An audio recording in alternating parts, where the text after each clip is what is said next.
बाकी फेरिफेरल सब beautifully mentioned. अच्छा, अब अपने लिए ये भी जानना इंपॉर्टेंट, फ्राइडे के पेन के बाद कल फाइनली क्लोज तो फ्लैटिश नोट पे और वो इंडिविजुअल स्टॉक्स और वो शार्प रिएक्शन रिजल्ट्स पे थे। पर इस ऑल इंपॉर्टेंट बजट डे से पहले हमारे मार्केट्स की पोजीशनिंग कैसी लग रही है? बिल्कुल, देखिए मार्केट की पोजीशनिंग आपको दो तरीके से समझनी होगी। एक तो 11 साढ़े 11 बजे तक, 11 साढ़े 11 बजे तक ओपन फील्ड है, उसमें आप जो मर्जी करिए, फेडरल बैंक ये वो सब मतलब स्टॉक स्पेसिफिक एक्शन रहेगा और काफ़ी आप उसमें फोकस कर सकते हैं।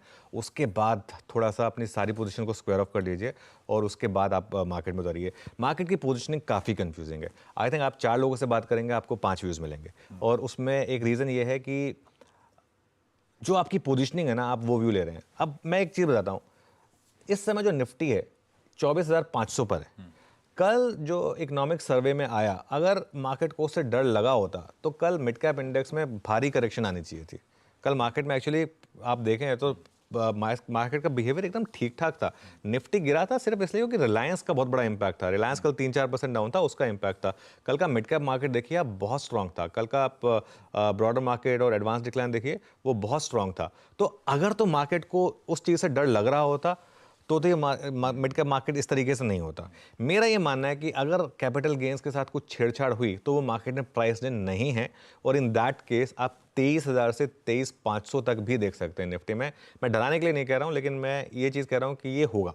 वहां पर बाइंग आ जाएगी या नहीं आएगी वो अलग बात है, लेकिन एक बार के लिए तो आप 23,500 देख लेंगे अगर कैपिटल गेन्स टैक्स में इन्होंने कुछ टिंकरिंग कर दी तो। खासतौर से शॉर्ट टर्म या लॉन्ग टर्म में कुछ टिंकरिंग कर दी तो आ जाएगा। एफ&ओ में भी अगर बढ़ा दिया, उसको बिजनेस इनकम में ले आए और अगर उसको उस तरीके से कर दिया तो भी थोड़ा इंपैक्ट तो आएगा। अगर टैक्स से छेड़छाड़ नहीं हुई तो मुझे लग रहा है कि एक बार स्कोप है 25,000 देखने का, शायद आज ही देख लें आप 25,000 और उसके बाद एक पोस्ट बजट रैली में आप 25,500 26,000 भी देख सकते हैं। लेकिन जो मेरे मार्कर्स हैं वो 23,000 से 23,500 खराब न्यूज़ पर और 25,000 अच्छी न्यूज़ पर। अच्छी न्यूज़ पर 500 पॉइंट का स्कोप है, खराब न्यूज़ पे 1,000 से 1,500 पॉइंट का स्कोप है।